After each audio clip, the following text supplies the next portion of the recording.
ఇంత క్రూరమైన కార్యక్రమం కాంగ్రెస్ పార్టీ నాయకులు చేసిన తర్వాత కూడా ఇవాళ ఇక్కడున్న ప్రభుత్వము ఇక్కడున్న పోలీసులు నిజంగా కూడా వారు వ్యవహరిస్తున్న తీరు అత్యంత దారుణం, అత్యంత అమానవీయం.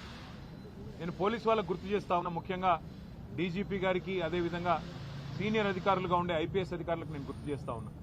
అట్లాగే పోలీసు అధికారులు కింది స్థాయిలో ఉండేవాళ్ళు వాళ్ళకు కూడా నేను గుర్తు చేస్తా ఉన్నా.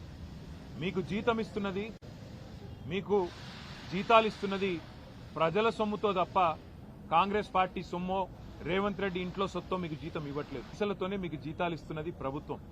కానీ ఈరోజు అదే ప్రజల ప్రాణాలు పోతుంటే, అదే ప్రజల ప్రాణాలు తీసే ప్రయత్నం కొంతమంది గూండాలు రౌడీలు చేస్తుంటే మీరు ఈ రకంగా చేష్టలుడిగి చేతగాని వాళ్ళలాగా చూస్తూ ఉంటే ఇది పద్ధతి కాదు.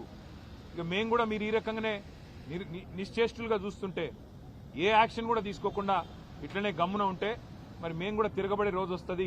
రాష్ట్రం మొత్తంలో కూడా శాంతి భద్రతల సమస్య వస్తుంది. గుర్తుపెట్టుకోండి.